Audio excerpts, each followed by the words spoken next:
وعلیکم السلام ورحمۃ اللہ وبرکاتہ۔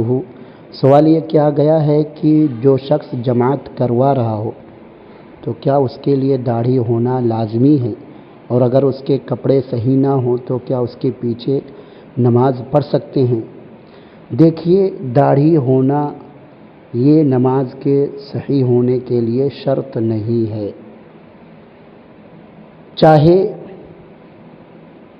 چھوٹے عمر ہونے کے ناطے داڑھی نہ ہو، یا ایسے ہی کوئی بڑی عمر کا ہو اور وہ داڑھی کاٹتا ہو، داڑھی موڑتا ہو، کسی بھی شکل میں، یہ داڑھی نماز کے صحیح ہونے کے لیے شرط نہیں ہے۔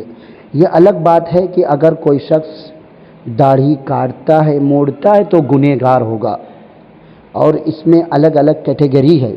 اگر کوئی آدمی داڑھی موڑتا ہے تو زیادہ گناہ اس کو ملے گا، ایک آدمی داڑھی کاٹتا ہے تو کم اس کو گناہ ملے گا، لیکن گناہ ہے۔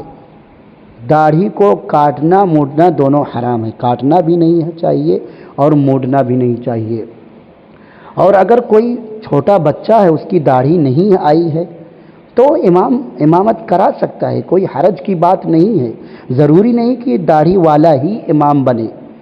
خود بخاری کی روایت ہے 4302، عمرو بن سلمہ رضی اللہ عنہ بیان کرتے ہیں کہ میں 7 سال کا تھا اور اپنے قوم والوں کی امامت کراتا تھا۔ میں سب سے زیادہ قرآن یاد کرنے والوں میں سے تھا۔ لوگ آتے تھے وفد کی شکل میں نبی صلی اللہ علیہ وسلم کے پاس، اور میں اس سے قرآن حاصل کر لیتا تھا۔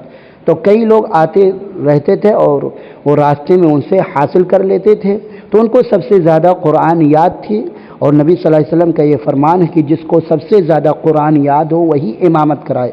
لیکن صرف قرآن یاد ہونا کافی نہیں، بلکہ اس کے مفہوم کو بھی جانتا ہو، احکام و مسائل کو بھی جانتا ہو۔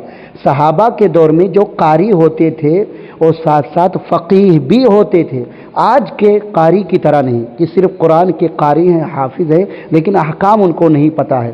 تو ایسے وقت میں وہ ایسے قاری کو نہیں بڑھانا ہے، اللہ کہ وہ احکام کو بھی جانتا ہو، نماز کے مسائل کو بھی جانتا ہو۔ تو 7 سال کے تھے اور اپنی قوم والوں کی امامت کراتے تھے، ان کی داڑھی نہیں تھی، لہذا داڑھی ہونا یہ شرط نہیں ہے۔ نماز کے لیے جو شرط ہے کہ باوضو ہو، اور ایسے ہی وقت پر نماز پڑھی جائے، اور قبلہ رخ ہو، اور ایسے ہی سطر کا پایا جانا ضروری ہے، یہ سب چیزیں شرط ہے۔